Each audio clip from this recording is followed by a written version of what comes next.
Alrighty. All right. So this is Izzy talking. This is first episode of this podcast. Didn't think of a name yet, but Till was joking around with me and saying that it should be called Dizzy with Izzy. But I don't know. Maybe it's a little too silly. I mean, But silly can be good. It's a good starting place, at least. Yeah. yeah. But let's see where it goes. This is the first episode. This is my good friend David Kabayun. Um, and me and him go back a long time in the New York psytrance scene, and we're here to just have a conversation, partially kind of an interview, but more of a chat, let's say. And yeah, I'm excited. It's been a while since I talked to an old friend. With this pandemic, I'm a little isolated, so bear with me. But yeah, I want to hear first, like, about like the current projects you're working on. I know you got, like, let me list them off. I know you got the project you're working on with Cosinus, and I know you got the project you're working on with your wife Yasmin, which is awesome. I just listened to that EP, and obviously Kabayun. And I know you have other projects that maybe you've taken a break from that I haven't heard from you in a while. Yeah. Well, so you mentioned it. The big news, I guess, is it just had the first release with Superluminal, which is project with Yasmin, which I'm super excited about. After a long time of she's been a big influence on my music over the years, and so it's been really great to actually make the music together. And with the pandemic, we've had a lot more time at home since I haven't been traveling, and so it's been well.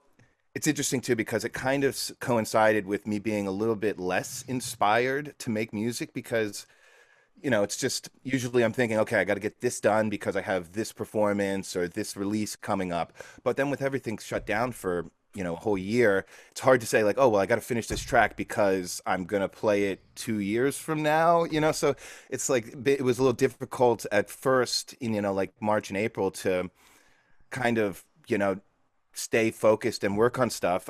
But so me and Yasmin just started working around and just like playing, just having fun. And I was like, this is sounding really, really good. We should just do, and we had talked about it before, but this just provided the perfect opportunity. And when I'm working with her, I'm full of inspiration because, when you're doing it with another person and she's been kind of like my muse for a while. And so to actually do it together and have, me driving the ship, but her really like steering it, and we've come out with some great stuff, and I think it's really fun. And I'm looking forward to in the future, when things get back going again, to being able to then, perform together. And part of the difficulty, I think, of this lifestyle as an artist is separation from your loved ones, whether it's just traveling all the time, but even then when you're at a performance or something, you're everybody's looking at you in a certain way, and it kind of divides you from your loved ones and your friends who aren't being kind of put on a pedestal or something. So I want her jumping up on the pedestal with me so we can Yeah.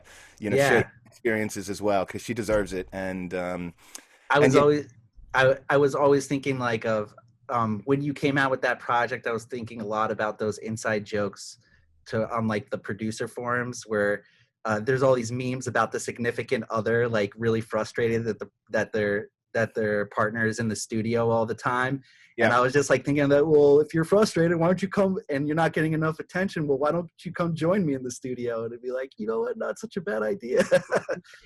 That's the exact thing. Is even we had started a little bit before the pandemic, and then we just had a lot more time for it. But that was the thing. I was traveling, and I'd be gone a few days a week, and then home. And when I get home, I just want to spend time with my wife and just like enjoy and spend time with Yasi. And but I also needed to make music, so I was like, wait a minute, let's just do them together. We'll make music and spend time together while we're making music.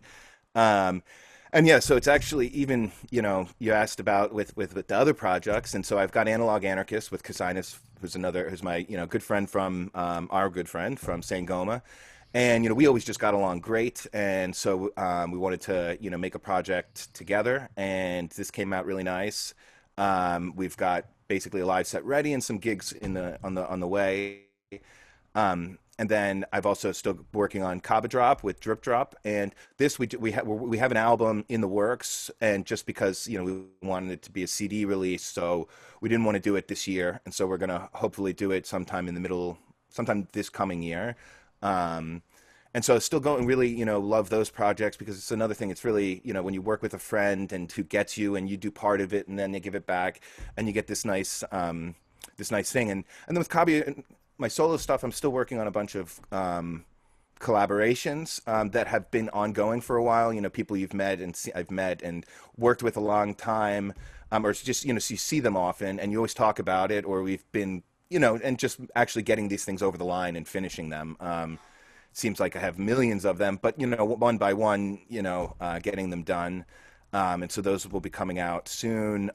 Also made a great track with actually Yasmin's brother. When we were in Goa this season, we kept just leaving the party at about like midnight and coming back and spending 3 or 4 hours on his laptop with these little tiny speakers or 2 headphones and just working on a track. And so this is going to be coming out on the next Sangoma release in December. So it's Kabayun and Organics. And so, yeah, I really like working on collaborations. And then with Kabayun EP in the works. But as I said, it's at this point now, whenever I'm working on a Kabayun track, I'm just like, Yassi, get in here. And I was like, this one's now a superluminal track. And we're just like, because I'm finding it more fun to work together, especially during this time. And so, yeah, I mean, in the future, I definitely would be looking to, I don't know, to elevate the project together, and still play Kabayun and still make Kabayun stuff. But, it's just, as things have gone on, and I'm just finding myself really enjoying the process of making the music together. And the more I enjoy that, it's not like the less I enjoy Kabayun. It's like, well, why do it by myself when we could do it together? So that's where I am right now. And it's so groovy, that last EP. Like, I feel that woman's touch to it. Yeah, totally. I wanted my butt was shaking, Yeah. that it was very, very groovy. Like it was more on the lighter edge of what I would hear from Kabayan. Less foresty, but still like really bouncy dance floor kickers. We wanted something that anybody can dance to. We have so many friends in the scene. Some of them are more into I mean, this has been me. We've had this discussion before, and but with some of the Kabayun stuff, some of it gets a little darker, and we want to have a similar range with the superluminal stuff, but just kind of together. She's a dancer, and she's always, always out there, and exactly. So, she brings that to the table, and then it's kind of like we think about something at the beginning, but then it always changes when you actually write it, and we ended up with something that's more really high energy. I feel it's not too fast, not too slow, takes a little bit of everything, but it's just fun dance music that I think anybody can like. If the people who do like forest stuff would still enjoy it, and the people who maybe like more full on stuff would still enjoy it as well. So, well, we can't always please everybody, but yeah, that it is what it is. And I, to be honest, I'd rather have, and I think we would rather have everybody enjoying it than having few people really, really enjoy it while other people don't. That's one of the things that turned me away from the faster BPMs was, while you get the people who really love it, that's their total jam. It does it for them like nothing else.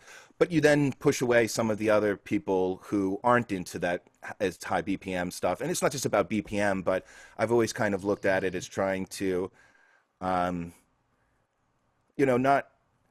trying to grab everybody from every different thing, but not really turn anybody off. Not going to have something that's like instantly people will listen to and be like, that is not for me, which sometimes if you hear like a high-tech track and you're like, okay, that's not my style, or you hear like the offbeat from progressive, not my style, or so I don't know, kind of just trying to make like psytrance, you know what I mean, like not like forest or twilight, just psytrance, like that kind of brings me back a little bit to the sync parties that you used to throw back in the day. I was very early on in the scene, and I wasn't into the more nighttime stuff then. I was like, I wanted melody, like I wanted those like Goa flavors, because it was all fresh to me, and the more nighttime stuff was a little too intense, to what I can handle at the time.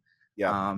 And I mean, that, and like when you like maybe, I think it was a party but I still came to them because those were we don't have, to whoever is listening in Europe, You know, we didn't have like five different parties to go to in New York. There was one psytrance party, like A if month, we're lucky, a if we're weekend. lucky. No, at the time there was maybe Oh, you're right. two or That three a was month. two or three, but maybe there would, well, and we always had Psychoground and some of the weekly parties, and then there'd be like maybe two bigger ones a month. But right, you couldn't choose if you wanted Yeah, to go out to and a that was Psychoground too party. much, and that was too much, you know. But Right. you know, like I remember, I think it was you brought Chris Rich at the time. He was young, he was really young, and like Yeah. that was like, and at the time, Yan Waria's album came out, Beware of the Fish, and I had just Yeah. started Yeah. because I was listening to his older stuff that had more melody, and then he went a little more like much more nighttime on that album. Like there was very little melody in there, and it was pure psychedelicness. And it was like that's when I started to gravitate more towards nighttime music. And it was like the first sync party that I felt like I was really like getting into that music. But it was like gradual. And at first I couldn't handle it. But I love seeing my friends. I love you get your the vibe of those parties were like I'm like I always early on I was like, I wish there was the vibe of like the nighttime psytrance parties, but with cheesier music. Yeah. You know, that's what I was Uh, looking for, you know, but it was hard to find, you know, that balance. But at the end of the day, like I felt, you know me, I fell in love with nighttime music, you know, hence like Sangoma Records and, you know, and if I wasn't into nighttime music, I wouldn't be a part of it. But like that's like, so it just, yeah, it brings me back to that like lower BPM, like you were talking about. Like it wasn't like some of the sync parties, the music was super fast, you yeah. know, and that was hard. And I still not really into the high tech stuff.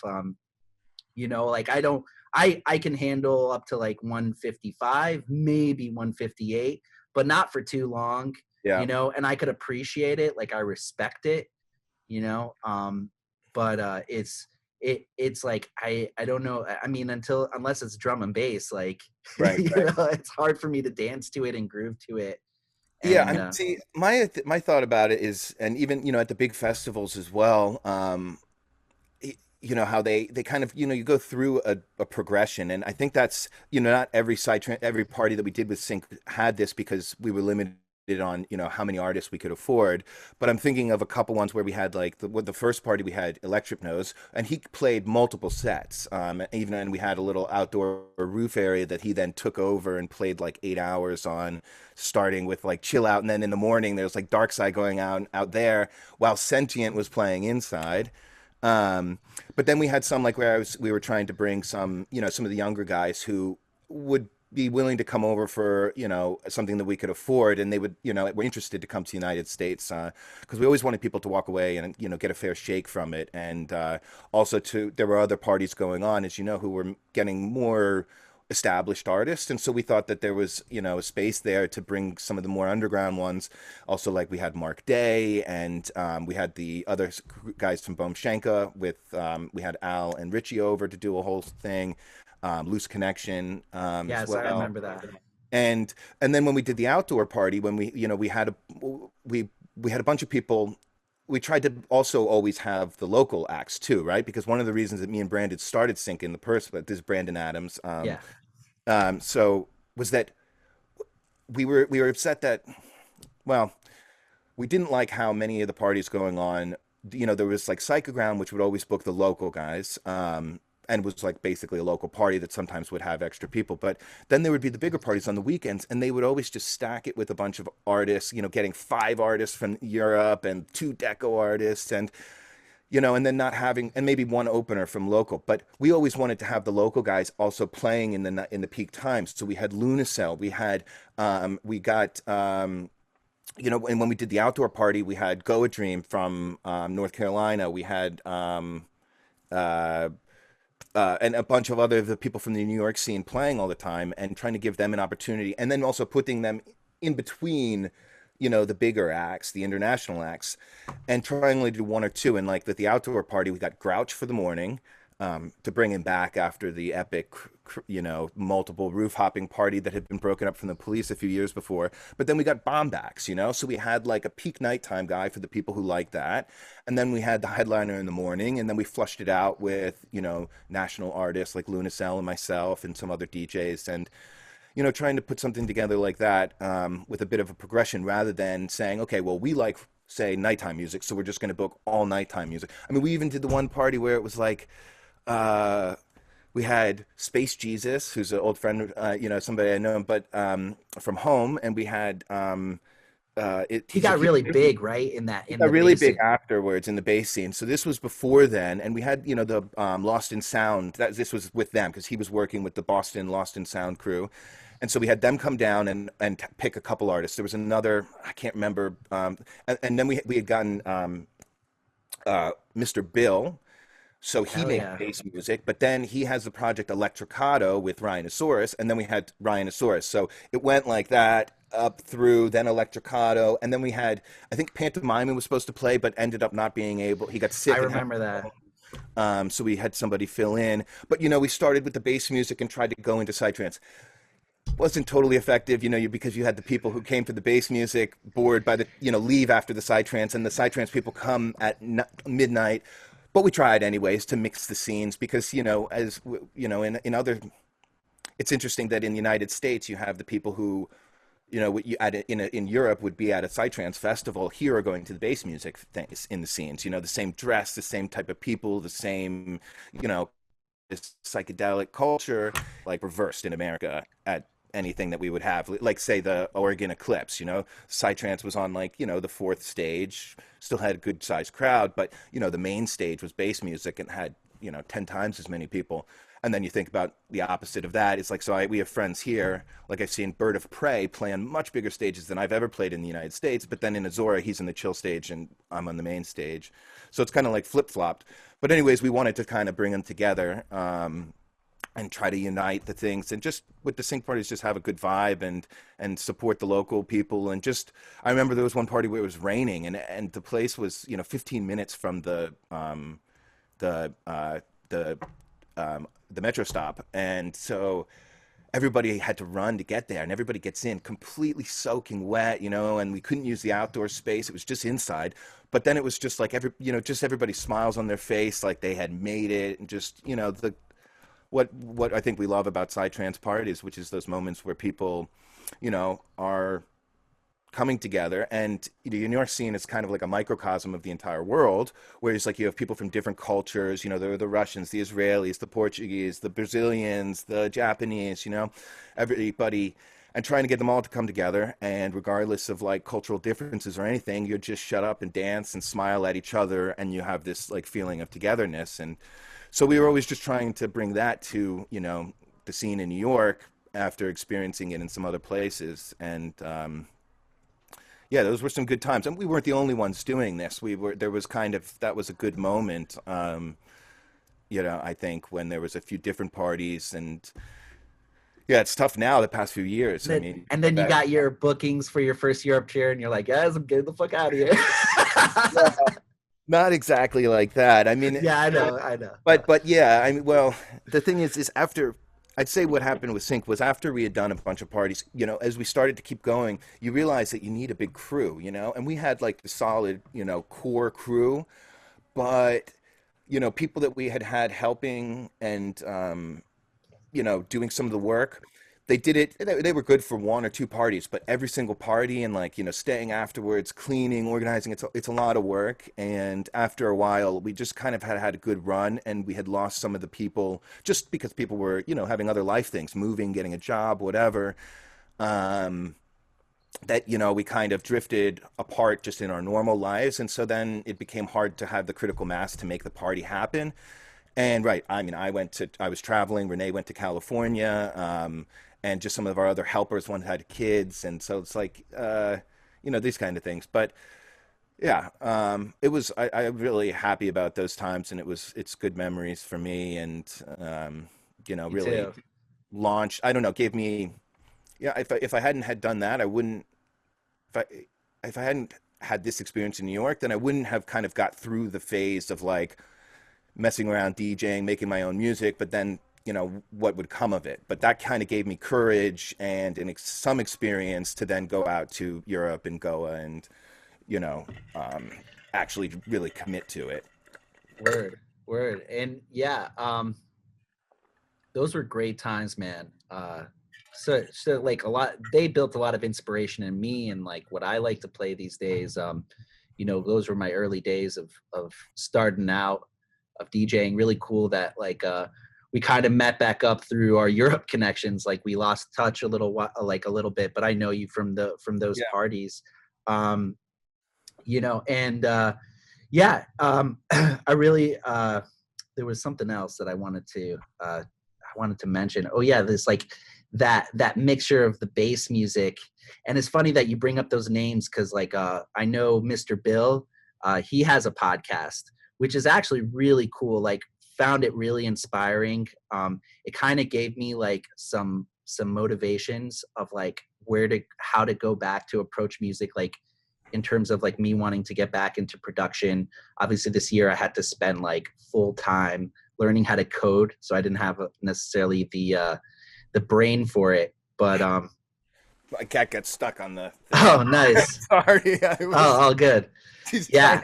trying But his podcast is like pretty inspiring in terms of the way he goes about writing his music. And some of the bass music these days, like back then, it had like, we had its good artists that had a little bit of psychedelicness to it. But these days it got really big, and it branched out into it matured a lot. And there's a lot of psychedelic sounds coming out of that scene. It's hard to find if you're not a collector of it, but like I credit that to someone like Dave Tipper, who was like the king of making like crazy, like to me, I joke around, but it's half true, that like I think Dave Tipper's music is more psychedelic than any psychedelic trance that is out there. But it's obviously like, but that I just like to exaggerate things. That's my sense. But in a way, like it's partially true in a certain sense. Like some of the stuff that guy, and like there's a whole scene that kind of came, like he's got like a cult following. So there's a whole scene of newer producers that are trying to make what he makes, but also kind of have their own like unique twist to it. That I found some of it is really cool, and some people that even have psytrance backgrounds that went in to make bass music. Sure. Like really, like it's really inspiring stuff. I listened to that stuff a lot. I even played a set in like a small little gathering this summer. Like one of the only ones that I did. I kind of felt guilty going, but I did it anyways. But yeah, that's what I wanted to say about that. I also Well, I was just to follow up on that, like, you brought up one, there, this kind of, it's, I mean, from my first days too, like I brought up Bird of Prey, like I had met him years ago, and in the psytrance scene, and even some like Androcell and stuff playing on the chill out stage at a small festival, and meeting them, and then seeing them around, and then you realize that they're on like a different level in the United States. It's kind of a bigger thing, but there is an interesting synergy, because I think that some people who also are into the psytrance scene, they do kind of, can get psytrance, and I don't know, their music is, as I think what you were saying, like really psychedelic, even though it's breakbeat and slower. Whereas then some of the other bass music stuff, the big trend, the most popular stuff, and even like some of the people that I know from like the cohort around Space Jesus and those guys, they kind of went more into like trap or something like this, more hip hop oriented, and it was always less psychedelic, But then you see the people, like also a French guy named Nibbana, I don't know, who makes chill out music, but it's really, and he also has a dark side project. And then somebody like Living Light, Eartha, who's like playing, and this is down tempo kind of chill out music, but it's like using the same type of sounds and soundscapes and approach to making the music as psytrance. And so I feel that there's a great synergy there. And I've always really appreciated when there's two stages and you can go listening to the full power dance music, but then when you don't have as much energy, you can go over to listen to something with a breakbeat feel or just a different energy. But you still have, the psychedelic top side of everything to make it, take you somewhere else. So, yeah. Yeah, that's cool. Yeah, definitely. And going back to maybe like your early days before I even, because I know you were already DJing. I came in about 2009. But one more thing about the other the other kinds of scenes that's very similar, like for example, like the jam band scene, which meshes a lot with the bass scene. I want to tell you a story. I don't know if I ever told you this, but I was at this festival in 2010.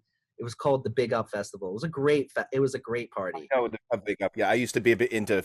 I'd seen many fish shows over the Yeah. years. Yeah, just So getting- yeah, I met this guy, and we were just talking for a little while. Pretty cool dude, and and I and it came up, and I was like, yeah, I'm really into psytrance. He's like, oh, my brother makes that music, and I'm like, really? Like, I'm like the stuff that was going on in my head. Like, who makes psytrance here in the United States? Like, there's like 5 people. You know, Yeah. maybe it's like some kid in their basement. I'm like, maybe I know him, and he's like, yeah, David Kabayun. You know, and so it was your brother. I My don't know. twin I don't. brother. Yeah. Yeah, I was like, oh, I know that guy. Yeah, he definitely makes psytrance. So yeah, Charles and me. Charles, he's my twin brother, and like yeah, I have a younger brother as well. He lives in Charles lives in North Carolina, and we grew up, experimenting in psychedelics together and going out into the woods and listening to, putting on a fish show, and we'd strap on a boombox to our backpack and walk around, and play like Follow the Leader, because you heard it better if you were walking behind or the front of the pack. We'd switch the backpack around so everybody got to like listen.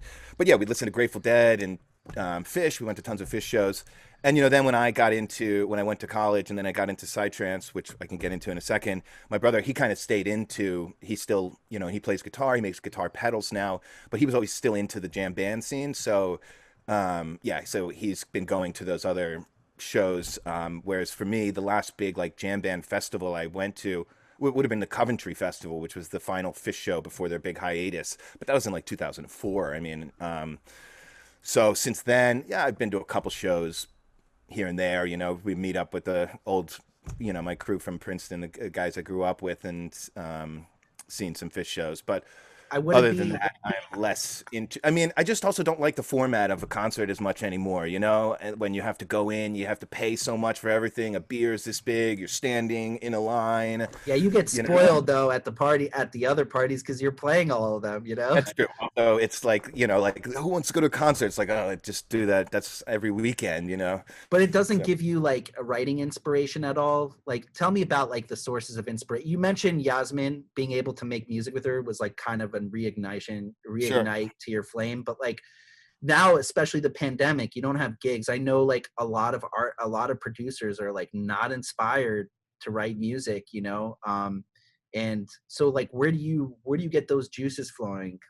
Well, I mean, just maybe loop back and go in like the original, like because you had asked where it started, and talk about maybe my inspirations at the beginning and then how those kind of changed. So like at the very beginning of when I went to Wesleyan University, and I'd heard psytrance once before, just randomly in Thailand, was on a bus going to Koh Samui, and everybody else in the bus was like Israeli and German people going to Koh Phangan. And they're like, what are you guys doing going to this? And we were like, we don't know. And they're like, come to this island. It's like the same, but with parties. Well, okay. So we changed our tickets, went there, and then in Koh Phangan, for the people who know, that like on the beach in Hadrin, there's like club, club, club, club, all next to each other, all pointing out towards the beach. So, we just walk past and like, you get techno from this one, drum and bass from the next one, hip hop from the next one. And down at the end of the line, there were two playing psytrance. I didn't know at the time, but I heard it there and was just dancing around, just like loving it. And then a year later, when I was at college, I was just at hanging out with some friends. We were in an underground party. I mean, literally like in the basement of one of the houses. And they had brought down two DJs from Boston. And they were playing vinyl and I was like, this is the music from Thailand. And so I walked up to them and was like, what is this? And they were like, this is psytrance, like infected mushroom and like astral projection and stuff like this, right? It was like in 2004, and they're just playing kind of classic psytrance stuff. So, anyways, that's when I figured out what the music was. And then my friend who's at the party with me is Andy, the Andy Christ, who we started Unwashed Tomato together. And we had just heard it, and we just fell in love with the music. And we just, at that time, I had already, I had played bass and had jammed out with my friends in high school. Like, well, since middle school, we were just playing together. And then when I loved doing that. And we would just jam out like jam bands and always just like playing long things. People would ask us to play in the like talent shows and stuff. And we're like, but we don't have any songs. And they're like, okay, so you played for 3 hours. And we're like, yeah, but we're just messing around. Like, so anyways, that, we had this, like we were just basically our own little jam band. And then I got to college and I had my bass and I had my computer, but I wasn't doing computer stuff yet. And everybody wanted to like form a band and pick a name and their style and immediately start writing songs because I guess this is the path. You get to college, you make a band, you promote the band, and some people get signed. And we had a band at Wesleyan, MGMT. They did get signed by Warner Brothers, so everybody wanted to be the next MGMT. um, and I just was like, I just wanted to play music. I was like, how can I know if I join your band if we haven't like already played a lot? And I met some friends who were using their computer to make music, and they said, you don't need anybody else. You can do whatever you want on the computer. And coming from like, I also had a hip hop background, so I started making the music, just with Reason on the computer. Then a friend showed me Ableton, and then this party happened where I was like, oh shit! Oh, and at that point now I had started to play around with the computer, and so me and Andy just started trying to make our own because we started DJing too. We were trying to collect it, and we didn't find the initial inspiration was we wanted to make like that but fatter bass. That was our thing. We were like, it needs more bass. And so we kept like looking for psytrance and And finding full on. right, yeah. Yeah. And we heard some dark side, and we really liked the dark side stuff, but we were also like the sound was a little thin compared to the other stuff, so we were like maybe we could make better produced dark side kind of stuff. That was obviously a pipe dream for a while because it turns out it takes a lot of knowledge and effort to make psytrance. And what we would do is, we were both minoring in music at Wesleyan. He was a math major, I was a government political theory major, and then we were both minoring in music. So we were in music classes together, and we had access to a really nice studio. And so we would just go there when nobody else was working, which would be like overnight, and like stay up most of the night, just making psytrance or trying to there. And you know we were learning stuff too, so we were applying it. But the thing about psytrance is it's so unique, and at this time we hadn't been to many parties, so it took a while. And so it was at first it was like we had something in our head that we were trying to get out, and then as I developed more and went to more parties, I started to see, okay, this is what people expect from it. This is like what I have to bring to the table. How can I form these together to be something like How'd you find the parties at the time? well, we started going down to the New York parties, and I remember there was like the Metaphors parties, which were really fun. I can't remember all the names of the crews that were going on then, but this was like 2006, 2007, 2008. And you found them on the internet? Like, Yeah, well, also, and we had one friend at Wesleyan who was from New York, Hunter. I don't know if you remember Hunter, but he'd grown up in New York and went to like Stuyvesant School and stuff. So he knew about the site, and he was a DJ too. So we went down to some parties with him, and then met other people into the scene. Um, and no, I really at that I my introduction to psytrance was at every party. Then I would be like right in the front, like full power stomping, like this is the best shit, like just loving it. So yeah, my journey started on the dance floor, being like, I love this music, I love dancing to it. But then I just had an idea of like making, I could hear something that wasn't quite there yet. And so it was just this quest to make it ourselves. I think your kitty's getting tangled up in your wires. And, come on. Yeah, they love it over there because it's warm. But yeah, so it started out as right that quest to kind of make something that wasn't that right we heard and we weren't really seeing. And then throughout it's there was a middle time where I then went to Europe and really like because so there was the parties in New York, but still they were only it's not the same as going to a big festival, a Zora festival or something where you hear so much different music. And that was really like going to school for me. When I went to Boom Festival, just to go, I just was like, I'm just going to pay my ticket and go. I went to Boom and then Utopia and spent like most of the time on the dance floor, and came back with a ton of inspiration. Also, then I was like, I don't want to do my job anymore. Like quitting at the job I had at that point to try to go full time because it was too hard to really do both. But then I found myself in a little in between period where I was trying to get on a label, and you have to kind of fit with the label, otherwise, you won't get asked to be on there. And coming from the United States, so having, kind of a weird, nobody showed us how to make it. And so a lot of people learned from somebody else. And so they already have like kind of a leg up. The first 5 years, I mean, we were making it, we were like, how do you make a bass? I don't know. Do we go into the microphone and try that? I mean, we didn't know what to do.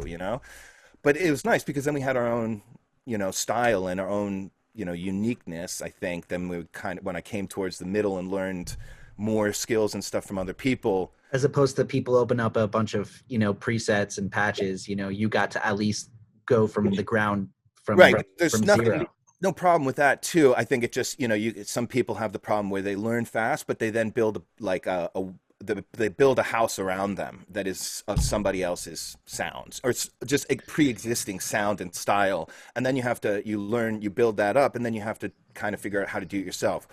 Figured out first how to do it myself incorrectly and then learned the more proper ways later, and through time I found it maybe hard first, but then it was easier later because I was just like taking my style and making it work rather than taking something that works and trying to make it my own.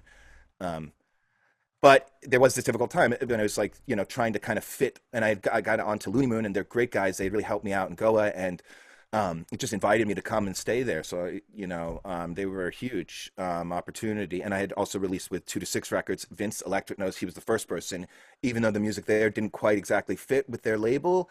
We had met a bunch of times, and he was like, Dave's nice, and I want to help him. So he released my first album. But yeah, I kind of kept adjusting my sound a little bit and trying to see like how, to make it fit with, say, Looney Moon during that time. And then I was sending some tracks and not all of them kind of fit. And this is around the time also when I got together with Yasmin, and she was like, really just encouraged me, like, stop. Why are you trying to make your thing work with them? Just make your own stuff. Like, do what you want. What you're doing sounds great. Why do you need to conform to them? And so I listened and I made some new stuff. And then Till, who I had also known already from a bunch of times and had helped me get bookings before I was even associated with Sangoma or anything, just super nice guy. And we were talking about this, and he says, well, if you ever want to come to Sangoma, like you can do whatever you want. And, this music without boundaries, it was just perfect for me because I didn't really, some of my releases are more foresty, some are more Twilight and full on. If I wanted to make a fast release, Sangoma would still be interested in releasing it. It's like a home for me as an artist, not like a narrow slice of me as an artist. And so, right, with Yasmin's encouragement, then with being with Till and Emil, just saying, Dave, do your stuff. You don't need to fit at all. Make your sound, and we'll release it. So that just gave me the courage and the freedom to just like really, stop trying to fit and stop trying to do what I thought, because I went from not, I wanted then to fit in a way, and I kind of had to then drop that and just like let my true self come out. And once I did that, then I saw that, people could hear that. I think one of the reasons that I've had some success is that, even when my music wasn't perfectly polished, it's still not. But, that people could hear something unique coming through it. And ultimately, when I tell people who are, starting out, that this is the most important thing, find your own sound. Don't be afraid to experiment and really think about what you want from it. Don't try to fit with something, because for me, I didn't really, become Kabayun who he is today until I stopped trying to, That's crazy, because like I've known you for years, when you were doing Unwashed Tomato, you did Smoke, released your first album on 2 to 6. Like I was there through all of that. And when I really, really started to enjoy your music, like fall in love with it, is at that point. At Right. that point when you decided to kind of do what you want to do, like Yeah. make what you want to make instead of trying to fit into that. But I mean, the one that you made for 2 to 6 was like was Kabayun, like I know Yeah, when just I know really when you went into Looney Moon, I wasn't, I mean, I thought it was good, but I wasn't super inspired. I wasn't super inspired by it. But when you started to really like kind of branch out and want to do your own thing, like, and you already were kind of making a name for yourself, you know, through Looney Moon and getting some good gigs, like you were like, now, yeah, you were like, and I remember talking to you, like, you're like, now I just want to, like, there's so much other stuff that I like want to do, you know? Yeah.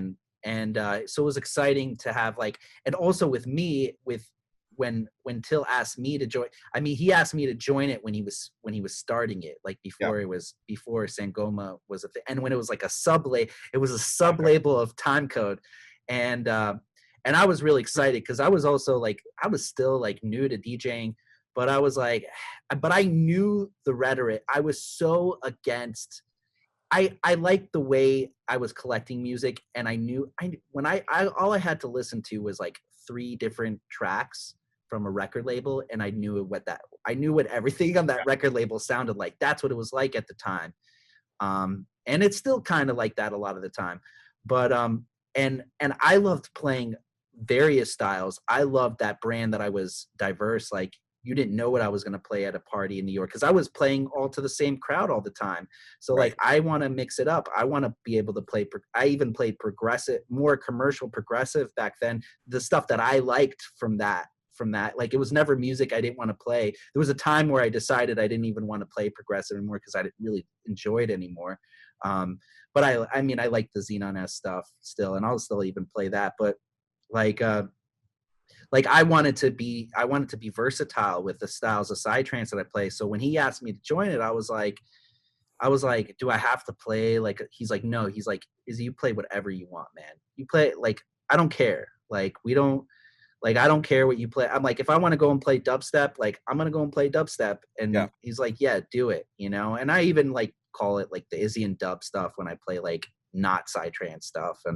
But that was the same experience where it's like I felt zero pressure. It was just like about being myself, you know, and being as, because he liked me for the authenticity, you Right. know.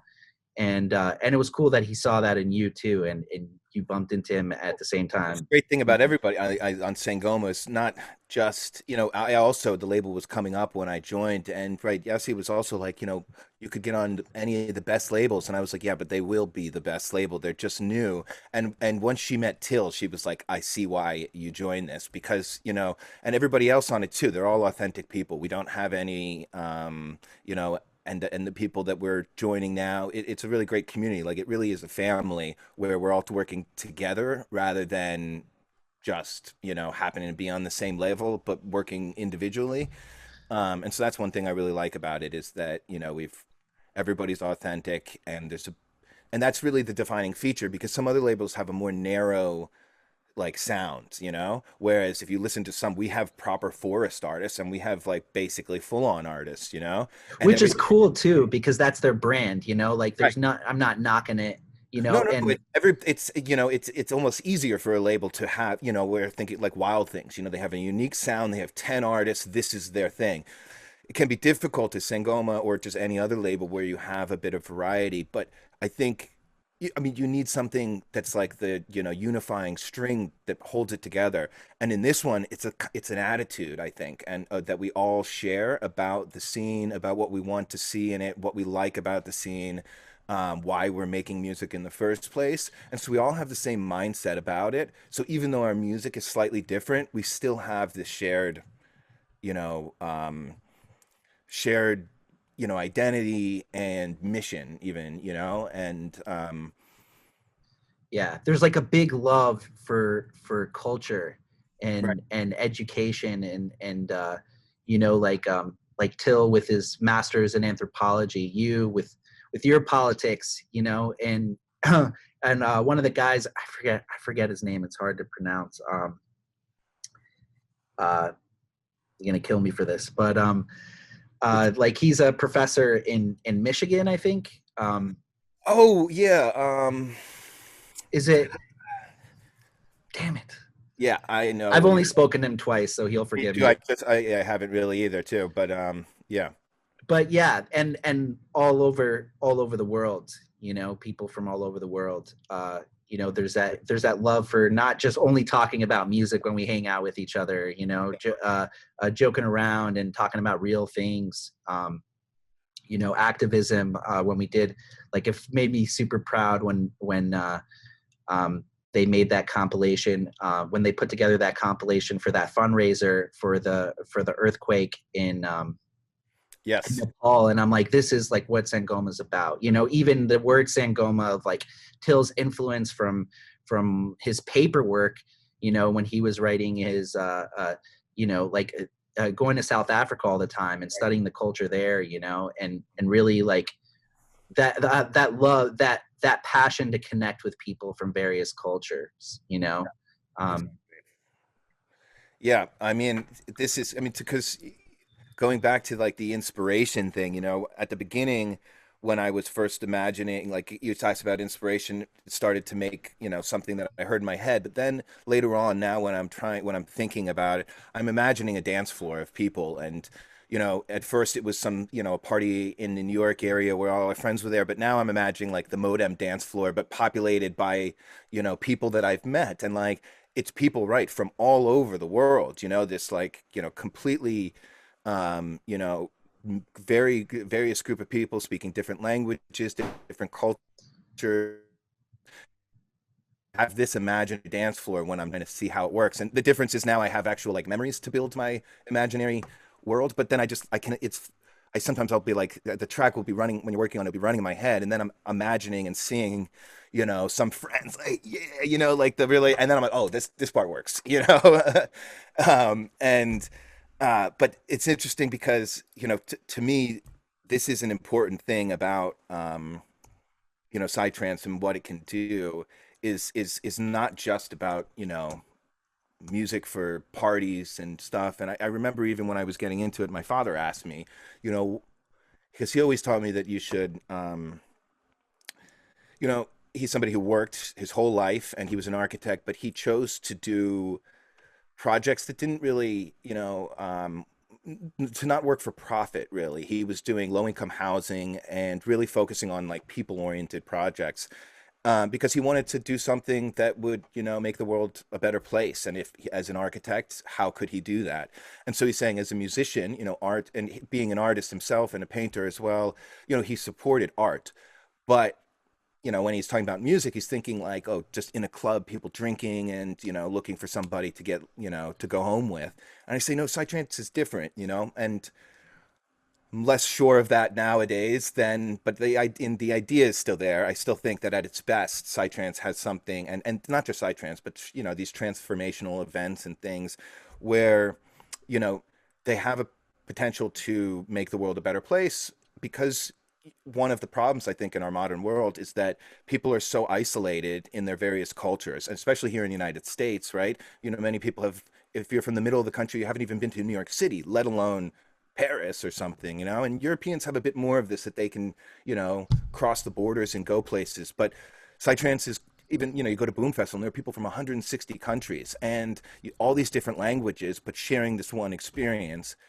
And um, so to me, that was always the most important. But like focusing on this, making sure that that's like actually the goal of it is to make something and making experiences that send people home with some feeling, some knowledge that will then be useful in their own life. And I think that that a lot of people have had their lives changed by this music and this scene, because they have, you know, allowed them to step outside the normal world into a temporary autonomous zone, basically, where we have our own rules about whatever, sexuality, freedom, everything like this, and then go back into the world and, you know, take those lessons. And also, you know, now I met people. My wife is originally, she's Persian, you know. I have friends from all over Europe and India and Australia, South Africa, people I would never, Russia, you know, people I would never meet otherwise, let alone get to know. And then I realized, you know, that we are all just people, we are all the same. But and even with our, with the superluminal, the name of this project, actually, it, you know, superluminal, I love sci-fi, and superluminal is faster than light, right, is what this means. And to me, I always think about, like in a science fiction novel, you need faster than light technology, you need to superluminal speeds to be able to like bridge the world, the gap, the empty void of space between two star systems. And then I think about our project, but just the music in general, as having the same ability to bridge that vastness of space. Only it's not physical between two star systems, it's between cultures and between languages, just people from different ends of the earth. But music can bring us together, and cross that boundary. So to me, and that's what I love, going back to, with Till and Emil and the whole label, that they were focusing on, that psytrance as a vehicle for, and music as a vehicle, for this kind of connection and cross cultural learning. And so to me, that's how, I've always remembered my dad's words, like, am I doing something? Am I part of something that is, pushing the world forward? And to be honest, this brings me to the point now where I'm, I want you, you had, in the questions you had given me before, like, what would I like to see more about the scene? And to be honest, I see now that I think that this year I've learned that there are a lot of people maybe who are into the scene, who, for them, it's just an escape. It's just music. When I've been talking about my politics or about these things, people say, "Oh, what is this? Am I watching CNN?" It's like, stick to music. Don't make, and like, nobody wants to hear your opinion, just make the music. Art is political, and saying it isn't is a political statement in itself. That was Orson Welles who said that. So, it's, to me, it's all art. You should be, and you have a voice, you should use it. And especially to me, that's, the motto of Boom Festival: we are one. Well, are we all one, just us at that party, the 50,000 of us at Boom, or are we one like the whole world? You know what I mean? And to me, this is the one thing that I hope that, and I'd like to see, parties and everything really thinking about how they actually impact people, not just the ones at the party.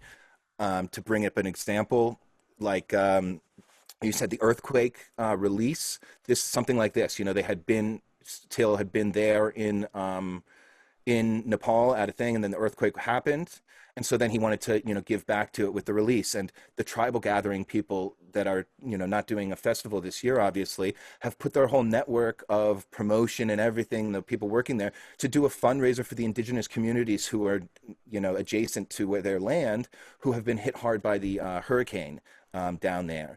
And so to try to leverage our networks and our experience to not just, to really make this "we are one" true for everybody, that we are all one on this planet together. And that, I also think that, it's great going to a party and being on the dance floor with all these other cultures. 99% of the world is never going to get to experience that. Many choose not to, but many of them live in a slum in some place, and they don't even have access to clean water, let alone going to a party. And so to me, I feel that, whatever way we can, we should be trying to influence the world, so that in the future, we have a world where nobody is hungry, nobody is wanted. I mean, we are both supporters of the universal basic income, that people would have a basic, life, and their basic needs supported, so that they would also have the freedom to come to Boom Festival if they wanted to.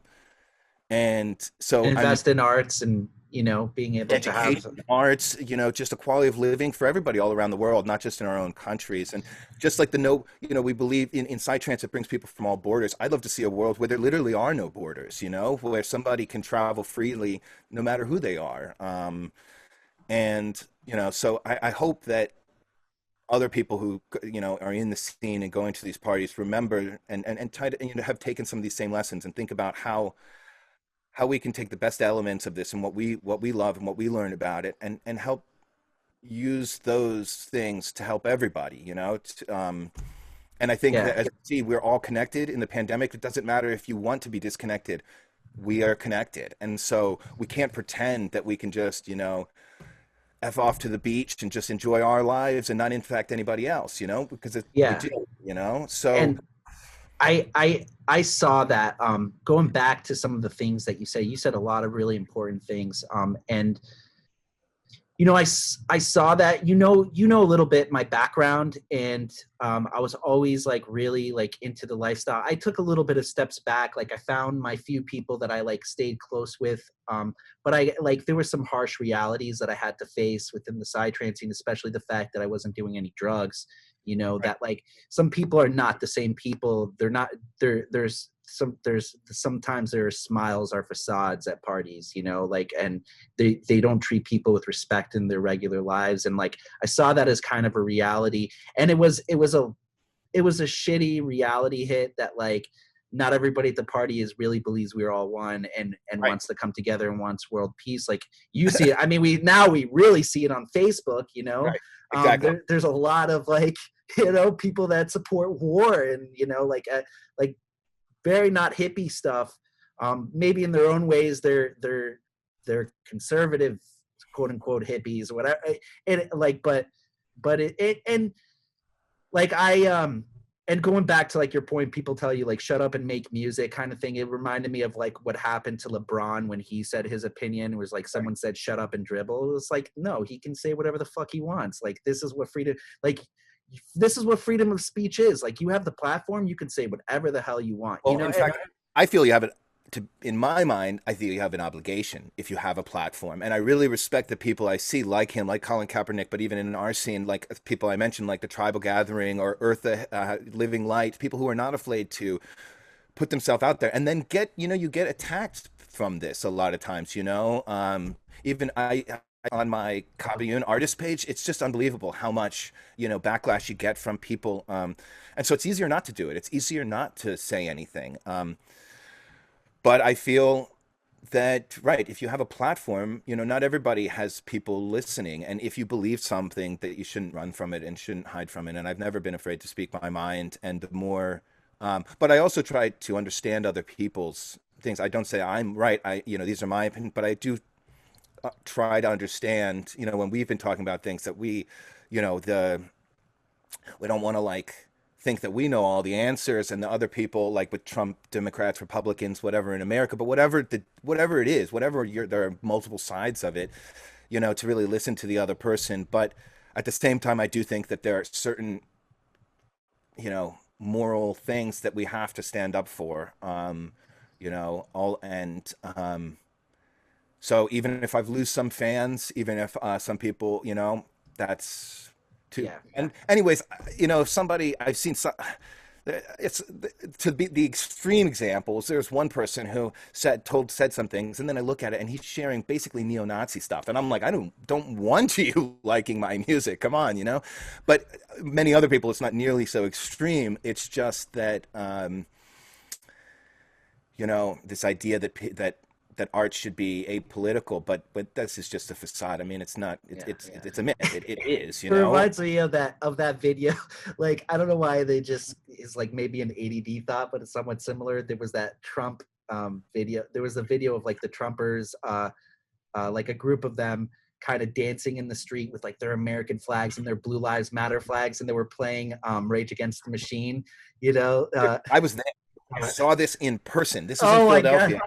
I was like, do you know who that guy, like, that guy makes me look like a conservative, like the people that wrote that song. They're like head banging and like waving their flags around. That song is that song is Black Lives Matter way before Black Lives Matter, like that was all about police brutality, like that's what it was. That was a song about. It was so crazy. The cognitive disconnect between some of these people, right? And even they keep, and some other people, they saw Tom Morello, using his voice to say, no, this is not what we want. We don't, come on, people. And also, but saying some things, and people are like, what? I used to love your music, and now I don't. And he's like, what did you think the machine was? You know what I mean? The washing machine, you know what I mean? It's like Rage Against, they clearly saying, and their lyrics are so political. I mean, they must have never listened to the lyrics before. They were like, and yeah, the lead singer was like really, really big into Noam Chomsky. Oh yeah. Big Marxist man, and totally. That's what it was. Sorry guys. Exactly. No, and that's no, it's a perfect example. And you know, in our music, even, you know, well, some specifically like Gaspard and Neuromotor, and they asked me to collaborate with them on this as a you know, politically themed music. So we're not with everything, the art to the names of the tracks to the samples used is going to be, you know, referencing it. They have some in one of the songs that they already released. The first one was you know, it was audio from a Black Lives Matter protest, and Oh I yeah, I think remember that track. Yeah, I heard you that know, one. and you already have people using like Donald Trump talking about drugs, and like the last thing I want to hear at a party is Donald Trump's voice. And some people say, well, I don't want to hear something sad or something like too real at a party. But if we're going to be listening to Donald Trump's voice or Rick and Morty over and over again, why not hear something that actually has to do with I something? love And Rick and Morty. even Rick and Morty too. But you know, it's been, you know, used Yeah, to oblivion.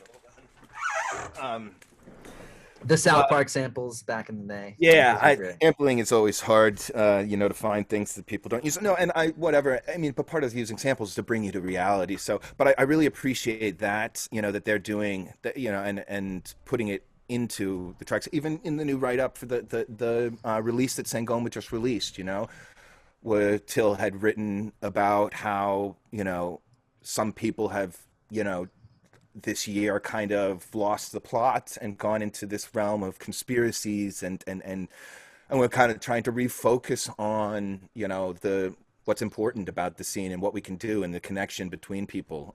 So I thought that I really that was in the write out when people look at the music and they say they hear that, you know, And I mean, conspiracies and is they, you know, also because yeah, conspiracies is also a little bit about like a psytrance thing. I didn't know much about conspiracy theories until I came into the psytrance scene, you well, know. So see, that was this is all. the thing is we are, you know, the people who get into psytrance are typically like anti-authority. They want to, they rebel from the normal world, the 9 to 5 job, living a nomad lifestyle, you know, rebelling against the system, right? The same system that, you know, Rage Against the Machine is talking about, which is a good thing. I mean, our system run by corporations is leaving everybody behind, and it's making you know, uh, just a uniform, monotonous, you know, pushing us all watching TV become mindless slaves to the system. And so we're rebelling from that, and that is a good thing. But and then also with people who are, you know, you know, prone to magical thinking because we're into, you know, taking like expand your mind, open your consciousness. But there also has to be a limit to, well, not a limit, but you know, you have to stay grounded. And I think that, you know, just because we want to believe in something doesn't make it true, right? And so we have to be really careful to be backing things up with evidence. And also when we say that, you know, the system is trying to do these things to people, yes, it is, you know, and there's a lot of real stuff going on, you know, with like monoculture agriculture, where, you know, Monsanto is like giving people seeds and then, you know, trying to dominate, you know, not even allowing people, we can't even collect rainwater in some places in the United States. But then on the other hand, this idea that, you know, the vaccines are, you know, doctors are secretly plotting to kill us and sterilize us through vaccines.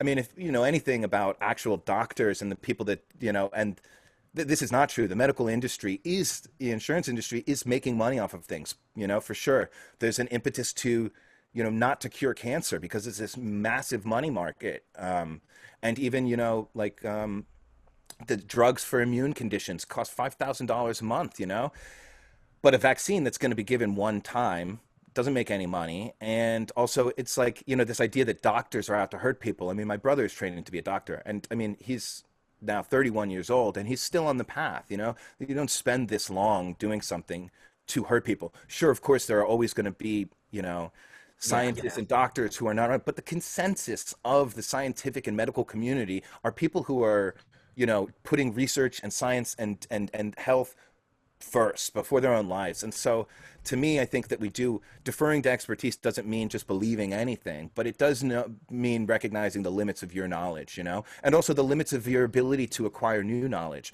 You know, if somebody has studied something really in depth, actually done real research, like not researching online, but like true research, they probably have a better idea. And actually, if you ask a lot of them, than we do. But then in the areas that we specialized in, we probably know more than other people, like sometimes just because I studied political theory, so I have read most of the big thinkers and talked about it. So sometimes when I was talking about Marxism with somebody who had never read any of it, and so I can educate him a little bit there and share some knowledge. But if I'm talking about epidemiology, the hell do I know, Right. And so we have to be careful. To also with the spirituality, the kind of guru, you've seen me share some links, like this idea that, and I find this is also something with music too. When people ask me about anything you're knowledgeable about, you have to be careful to not then become an authority, right? Because you still have something to learn. Just because you know more than somebody else doesn't mean you're right. And I think a lot of times in our scene, we have these people who, so we're, against we're going to we're the heroes of, we're nomads, living our life, making our own job, making our own thing, bucking the system. So we're kind of seeing ourselves as like the protagonist of a story. And so then there's some big complicated thing that throws your life into disarray, like the coronavirus, and it's tempting to want to make a simple solution. There is a global cabal of people who are trying to screw your freedom, and then you can rebel against it. And this is like here's the problem, here's the solution. But in reality, the world is super complex, and there is no easy answer for any of these things. And so, and that's very sobering, and it's hard to not be cynical when you realize that you really have very little agency over these things. I think it's important, I just, and I've seen to just, some people having the tendency to call people sheep, right? And so in our own scene, like I've had people, because I say we should listen to the doctors and wear a mask, and they're It's saying you're very sheep. hard. And I just say, but to me, the last thing is just like, Yeah. if we're about plur and we are one, the last thing we should be doing is dehumanizing people who disagree with us and calling them, we should be, so to me, I expect it from racist, white supremacist people, but I didn't expect it in quite so much from, spiritual people. And I'm coming to terms with that over the past year about why our scene is prone to this kind of thinking. Because I think it's important to live up to these ideals that we have in everything. I've been listening, going back to that, like, and this is just from just my observation and listening to other people talking about it, preferably like different podcasts. But this is a global thing. This is not just about the psytrance scene, and a lot of it has to do with it's being communicated on social media.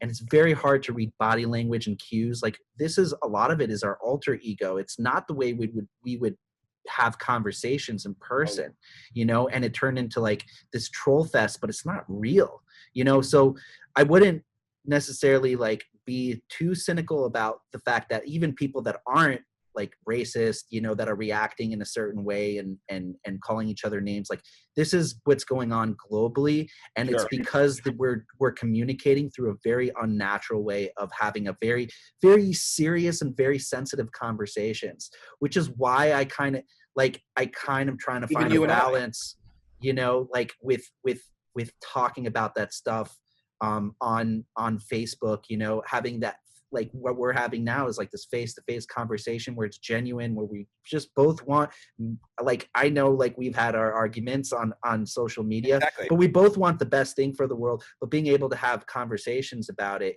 in like face-to-face, like Zoom is just a much level closer. Obviously, Sure. you can't be in person, but like that's like what Twitter did, and it's like it changed politics forever, Yeah. and social change. And we're still like, it's still brand new, and we're Yeah. still like adapting to it, and it's like causing a lot of mental illness, and that's a lot in the ringer in terms of my observation of seeing a lot of these political debates and arguments. And you were talking about, that's like how we're psytrance, we're nomads, we're rebels, we found something non-mainstream. Like, we all kind of have that similar thought process.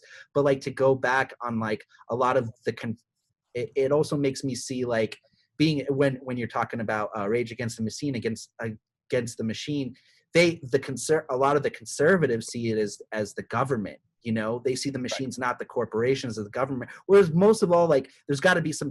My idea is some kind of balance of the two. Like, I mean, like when something has too much power, we need more efficiency, whether it be the government, whether it be corporations. You know, Right. so Well, so and if the and government is the government of the corporations, which in my mind is a problem right now. That I believe we could, you know, if we could separate that and make the government actually responsive to the people rather than the corporations, you know. But because right now, sure, I mean, especially in some countries in France, the United States, you know, being upset at the corporations is basically being the same as being upset at the government because they're like, look at the CARES Act, or the CARES Act, right? All this money for the Paycheck Protection Program that went to massive companies when they could have given each person $20,000, you know? And right, 6 months later, 9 months later, we're all individual people are in the same straits, dire straits. The big companies are still like, why are we paying, you know, they still federal fire their workers. Exactly. We're giving them, you know, payouts to help their shareholders, you know, instead of the actual people on the ground. And so in this case, sometimes they are the same, but you know, the thing is that we could reform the government, right? So you could put new people into the government. The problem isn't necessarily government as much as who is who's in the government and who they're really working for. And so, but whereas with corporations, you can't really reform a corporation because their entire structure is just about maximizing profit. And in my mind, how can a system that requires, you know, perpetual growth, right? To, you know, in a system, the earth, that is finite, you know? And I worked for a startup, actually. It was my last job um, before I really came full time on this. I, you know, came around, and at first I thought the startup was really cool because it's like, you know, I mean, it's an interesting, you know, way of doing something, right? You get funding and you put something together and you think big and you try something. But actually what it was this constant, I mean, it was never a stable business to begin with. My job before this had been working for a yearbook company. If they sold more books, they bought a new printer, and then they hired two more people, and then they sold more books. And so it was like linear growth over time based on, you know, and if they were to stay level, it would have been fine because they didn't have any shareholders. They just needed to make money for themselves and their employees. Working for the startup, I mean, the startup went out of business, and then I lost the job because basically overnight they were trying to raise $50 million and only got 20 million. And that just, you know, their model just, it couldn't stay level. It had to continue growing. And then once you get shareholders involved, it perpetually has to go up. And so, you know, to me, this idea of, you know, capitalist corporations that are beholden to their shareholders first and foremost, and for the ever need pursuit of profit, this is a problem that can't be reformed. But we could have a government that, you know, is, you know, working for the people and not for the corporation. So right now I get people, you know, directing their ire at the government and the corporations, or just the government in lieu of the corporations. But I see the true enemy as, you know, the money that's pulling the strings. And if we can get money out of it, if we can just take money out of the equation completely, you know, I think we would have, you know, I mean, we've traveled a lot. We know people in other countries, and it's really sad to see that America, the so-called greatest country on the world, is, you know, so far behind in education, healthcare, the number of people we have in jail, poor people. I mean, in every metric, we are so far from the greatest country in the world, and there's no reason we couldn't be. I mean, we could, but you know, we need to restructure. And you know, psytrance has taught me this lesson in itself, because I've seen, this is what I mean, why we can bring things back to our own life outside of it. Because now I have friends in Germany. When I was talking with my stepfather, who disagrees about some, he's a conservative, and he was saying, oh, but we could never do that here. And I'm saying, but in Germany, they do that. Listen to my friend. This is what he pays. This is how it works, you know? So we have actual real examples.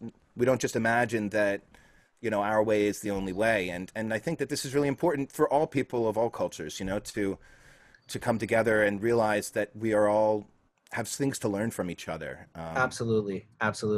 Yeah. And it is a little bit harder here in terms of like the federal government, because it's so big and we're so far removed from that as individuals, you know, because we are unique in a sense where we have all these states and we have state laws, you know, where I wish it was kind of like it would that's what's so lovely about those other countries, is they're small enough to be able to make their government about the people, because they're almost like they're so close physically and kind of connected. And that's what makes the United States such a unique, complicated problem. Whereas you're talking about this phony a capitalism system that doesn't work, like it'd be one thing. Like I was definitely more on the conservative side years ago, especially coming in to the psytrance scene. Even years into the psytrance scene, I came from I came from a conservative background.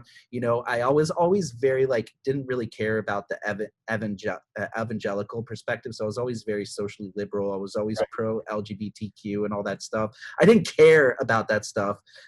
Like, that's the truth, because I love people. Like, I loved weirdos. I was always a weirdo, so I always rebelled against that. But fiscally, I was much more conservative.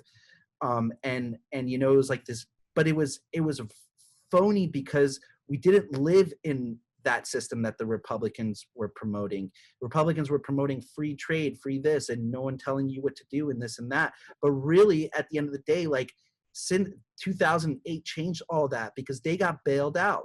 They got insured by the federal government. They were giving phony mortgages, and they got bailed out. So it's not libertarian. We're very, very far from a libertarian system to where government is funding big business. Oh, sure. So my attitude is dude, now that libertarianism is off the picture for a very long time, since the Great Depression, who do you want to have the money? The people, where they're going to anyway spend it in the economy and stimulate it, or you want the big corporations who are already getting a lot of money and don't have any repercussions to it, and they hoard it, and they just give their CEOs huge bonuses? Who would you rather have the money? If you have a little bit of a heart in you, if you care a little bit about poverty, at least give that money to the people so they can go and spend it on food and grow business. I'm not completely against capitalism, but I think there just needs to be a balance of it. I'm not against growth, but there needs to be, like you said, if there's balance, antitrust laws, making sure workers aren't taken advantage of, putting workers on the boards of the companies, so that shareholder influences are also being, what if you put in the corporate thing? This is, corporations still are like they are, where they're beholden to their shareholders and they have to make money. But what if they also had to balance that with being beholden to the environment? Like, the planet was a shareholder, and the actual customers and employees were shareholders. That's what we need to think about. Who is a shareholder, right? And it should be not only the people who There's are some companies that actually do that. I think Myers does that. All their employees have a share of the company. I don't know if they have so much of a say of what goes on. What's the Chobani? This was made by an immigrant to the United States, and when he went public, he gave everybody in the company, based on how long that they were there, shares. So he turned it into a worker-owned company. There are ones. REI is run as a worker-owned and a membership co-op, so you can join them. There are examples of this. There's the guy who gave everybody, he was making $2 million a year. And then after that report came out that said people need $75,000 a year to be happy. That's the point where they no longer are struggling for money, which is much higher than people would expect, but it's 75,000. So he just gave the lowest employees 75,000 and some more. And he dropped down his payment and even deferred his money. So instead of him being the capitalist who owns the company and is worth $10 million, he's now just another employee running a company, and he's way happier about it. And his company has done better. That's the other thing. People were kind of saying, and it seems people were always arguing. They think they had all the logic, if we raise the minimum wage, people aren't going to get paid as much, and inflation and blah, blah, blah. And if people let them earn, and it's the data proves that people that are making livable wage, people that are actually working less hours per week, are doing better jobs. Yeah. That's what the data is showing. And to me, coming from a more conservative background, my head was freaking blown that this is oh my God, exactly. It's not old school anymore. We're way, you can't, a lot of old examples, from 50 years ago, 60 years ago, forms of government are are debunked because of technology and because of the way things are so different these days. I mean, we're going through a fourth industrial revolution with automation. You know, things are like, we're also paying the repercussion with our mental health a little bit, you know, but there has to be like new balance. Like, it's about forward thinking. It's about progress, progressive. Right. Uh-oh, I said a No, dirty word. it's great. And I think that in our, as in our scene too, as we, we've had this it's going to be ultimately about 2 years, I think. I mean, if we're thinking about this summer, I doubt that the big festivals will be able to happen, even if because they have to plan now. They have to really be doing everything right now. And so you can't just make a big thing in it. So some will happen, but it's really going to be until the next year. And I just think about, like, when things come back, like, what can we do to encourage, to focus on these important things? And already some people are doing this. Some of the bigger ones who can. Boom has bought their land, and they are, doing the wastewater into the ground and like making natural filtration. And they're also doing some, trying to do, get the power for the festival through green sources. I mentioned the tribal gathering. I saw something. I've really become impressed with what they were doing. I've never been there, but I mean, I know Tim from New York and stuff a while back, but just recently, for example, they're cleaning up on the beach. They're picking up trash, and then they're making it into pellets, and then they needed like flooring because it's really dusty and whatever. And in some places, they load down carpet or something, but you have to buy that and whatever. So they're making it themselves out of recycled plastic that they find on the beach. So it's like a really thing. They need something, and then they're doing it locally and helping, and just finding ways that we can also with our carbon footprint. I started to, I went back backdated for a few years to offset my carbon, my flights, because it's one thing that turns me from an average, already being in a developed country, we use way more carbon than somebody say in India or in some poor country, a person who in say sub-Saharan Africa or wherever they are, and so in one day I'm putting out more than they are in a year. Add in flying, and it's a lot. But again, this is also kind of like it's treating the symptom rather than the cause.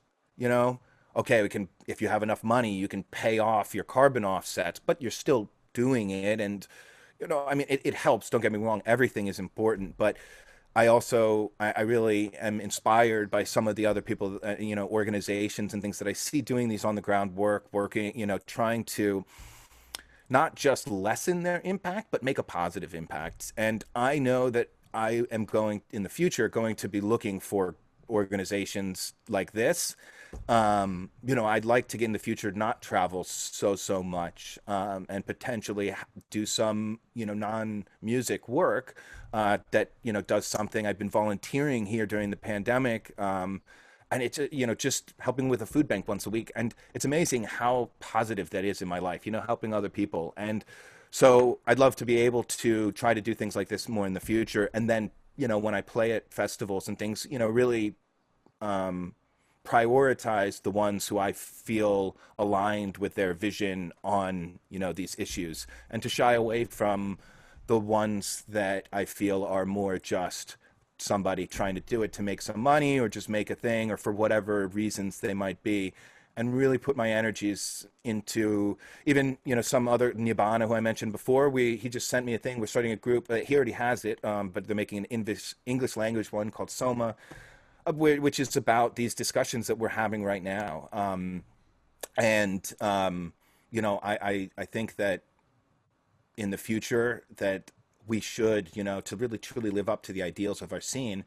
And now this responsibility, with the changing world, with the, as you said, automation, the internet, everything changing so fast, we have to find out how to adapt. And we've kind of been left behind. The pandemic really showed me that our scene was actually like less progressive on some of these issues than I thought. There are the people there who are exactly where we need to be. We just need to then work together and to, expand out from that.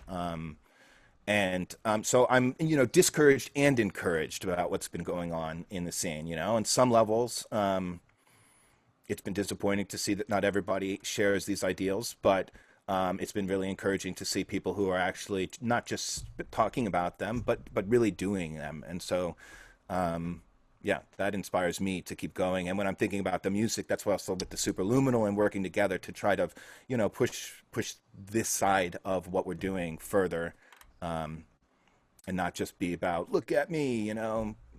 So Yeah, and you mentioned you wanted to bring up also like nonprofit, some organization for oh a yeah, charity. and that's just was thinking about that. If anybody's watching this, and we've got people when we're talking about this at this time, a lot of people are struggling. I mean, you asked me what I've been doing, and I've been teaching, and I opened up a Patreon page to try to get some side income.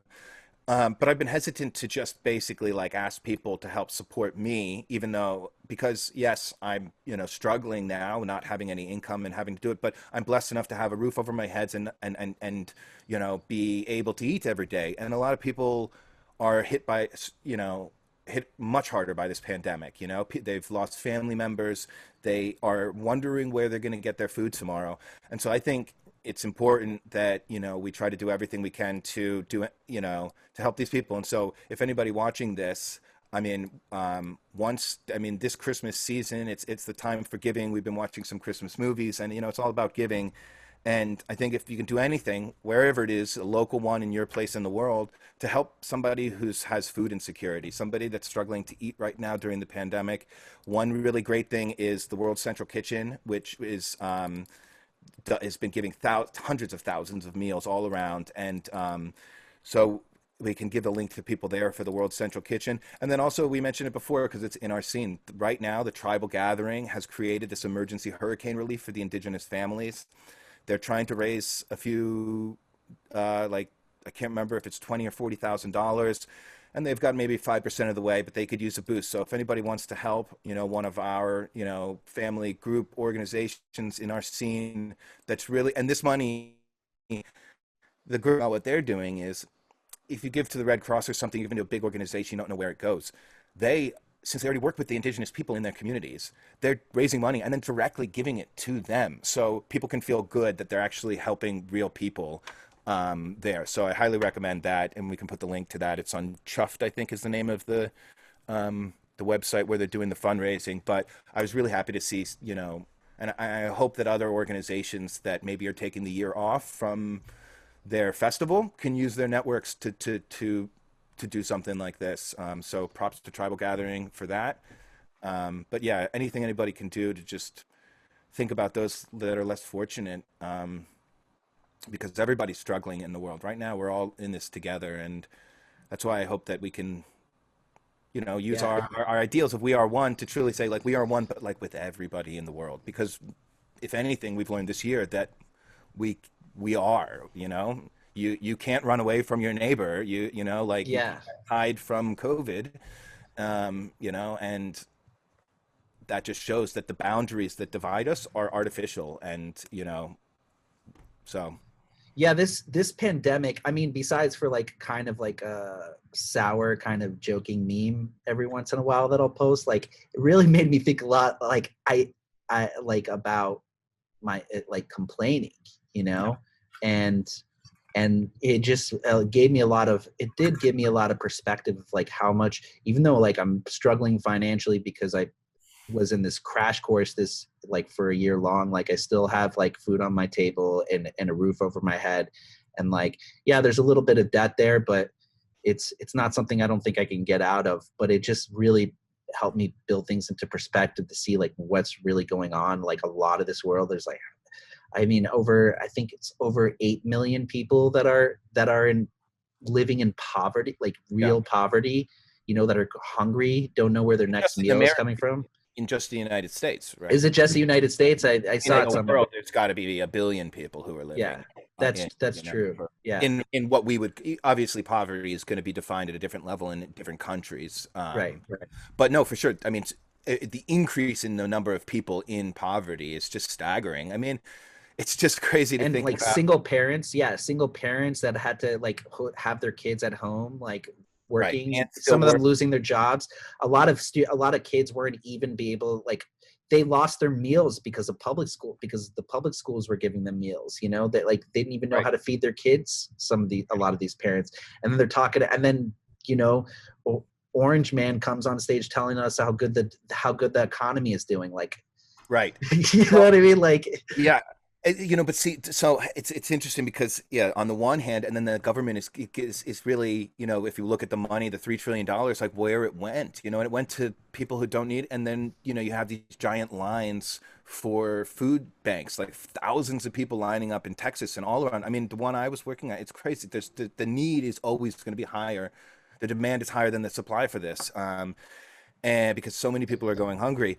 But there are really cool things, positive, and just talking about, I'm somebody who has, at heart, I'm an anarchist, and not the anarchist like, what people think about breaking stuff, but this idea of like non-hierarchical power structures where you base your culture in mutual aid, helping people, because, you'll succeed better, if as a society and as a species, if we work together.